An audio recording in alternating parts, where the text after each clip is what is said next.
Coucou, voici le tuto du double hamac eyelet finish avec une écharpe taille de base, soit une taille 6 pour moi. Je commence par décentrer d'un demi-DH. Puis je passe mon bébé au dos. Donc j'ai mon bébé au dos, je vais le descendre pour le mettre à hauteur de double hamac. Hop, en tenant bien les deux pans. Voilà. Et j'ai un pan court, un pan long. Je vais commencer le chest pass, donc la bande passante poitrine avec le pan court.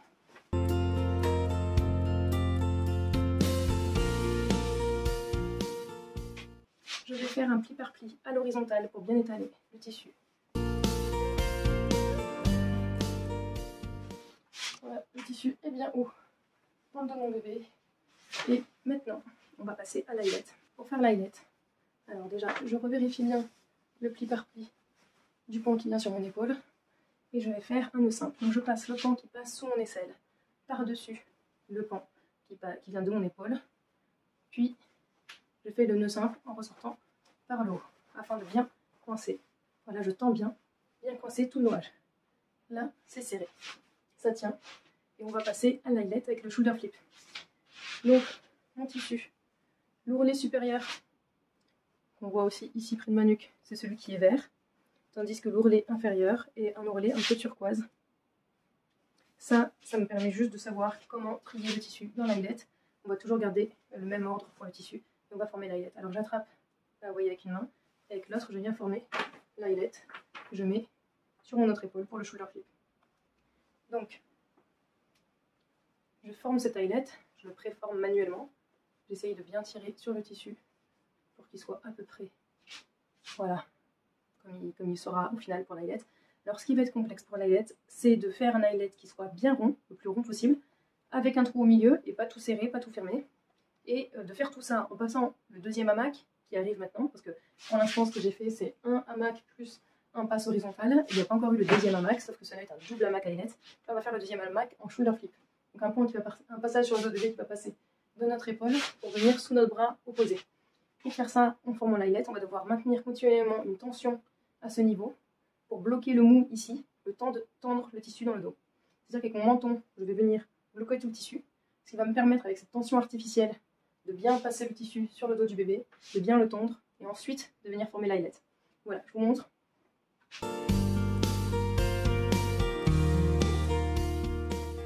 Donc là, j'ai bien fait mon passe.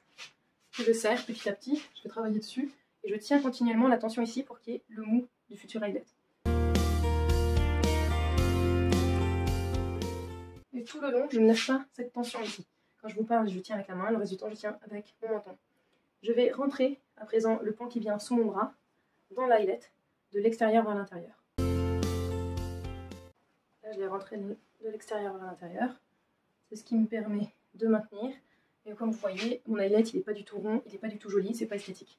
Donc ce qu'on avait commencé préalablement, on va le repasser en dessous, ici. Et là, je vais vous montrer tout le secret d'un bon eyelet super beau, bien rond, bien fini. Donc déjà, manuellement, on va venir écarter l'eyelet et faire ce rond. On va regarder à nouveau l'ordre de notre tissu. Rappelez-vous, mon ourlet supérieur, il est vert. Je retrie le tissu dans le bon sens. Quand je le passe dans le rond, comme si c'était un anneau. Et je fais un petit pli par pli avec ce tissu. Voilà, je l'étale ici sur ma poitrine et je trie bien le tissu dans l'eyelet. Vous voyez, là c'est emmêlé. Je démêle. Je démêle le tissu. Tac, pour qu'il puisse s'étaler sur la poitrine et en même temps venir former la rondeur de l'eyelet. Je vais faire pareil de l'autre côté. Je récupère l'ourlet supérieur. Hop, et je viens former mon eyelet. Voilà. À chaque fois, je peux le reformer manuellement. Vous voyez, je prends mes deux mains, je les rentre dans l'eyelet, j'écarte, j'arrondis. Et après, c'est un petit travail minutieux de fourmi où on revient réajuster par-ci, par-là, continuellement, jusqu'à ce que l'eyelet soit fermé. Parce qu'à chaque fois qu'on serre, l'eyelet se ferme, s'allonge. Mais le but, c'est qu'à la fin, il soit bien rond. Hop, on réétale. Et toujours le tissu trié. L'ourlet supérieur vert en haut, l'ourlet turquoise en bas. Voilà. Donc là, voilà. Mon eyelet n'est vraiment pas mal. Il est rond, il est bien mis. On peut écarter de son cou les pans pour ne pas se faire étrangler. On regarde bien ça, on étale sur la poitrine. Et hop, on est vraiment pas mal. On voit le bébé. Donc là, on a le double hamac, finition eyelet, avec une écharpe taille 6. Moi, j'ai utilisé ma Erosion de Weaverbird, qui est une écharpe tissée main en Ouganda, avec du coton bio et issu d'un commerce équitable. Ce que je vous conseille quand vous vous lancez dans un eyelet pour la première fois, c'est de prendre une écharpe comme moi, qui a un dégradé de couleur dans la longueur, qui a soit un dégradé, soit des variations de couleur dans la longueur, ce qui vous permettra, quand vous travaillez, de bien savoir quelle zone vous serrez. Par exemple, si je veux serrer l'ourlet supérieur vert, je sais que j'ai à tirer le vert. Si je veux tirer l'orange, hop, je vais chercher l'orange, je tire sur l'orange. Donc, voilà, hop, à chaque fois, une fois que vous portez, une fois que vous avez serré, vous n'avez plus besoin d'y toucher. Votre eyelet, il est fait, il est rond. Vous pouvez sortir, vous balader. Donc voilà, j'espère que ce tuto vous aura plu, qu'il vous aura permis de maîtriser cette finition qui est d'un niveau très avancé, assez complexe, parce que non seulement il y a le shoulder flip, mais il y a aussi cette manière de tenir une tension permanente tout en gardant du mou pour former le futur eyelet. Et ça, c'est le plus compliqué dans ce nouage. En plus, il y a 3 couches de tissu sur le dos de bébé, donc ça aussi, ça rajoute une certaine complexité. Il y a le chest pass à gérer, l'eyelet et la finition, et vraiment le former bien rond au final, bien joli. J'espère que ça vous a plu et montrez-moi vos résultats quand vous le ferez. Petit point important, savoir de combien vous allez décentrer. Ça va vraiment varier à la fois de votre morphologie et de la taille de votre eyelet. Moi, j'ai décentré d'un demi-DH parce que j'ai une poitrine menue et je commence le chest pass avec le pan court. Et j'ai fait un eyelet assez gros, donc l'eyelet il a été fait avec le pan long. Et voilà, j'ai les pans presque égaux. Ils arrivent quasiment au même endroit. Pour une personne qui aura une poitrine un peu plus imposante que la mienne, il faudra peut-être ne pas décentrer du tout. Pour une personne qui a une poitrine très imposante, il faudra peut-être décentrer comme moi d'un demi-DH, mais commencer le chest pass avec le pan long au lieu du pan court.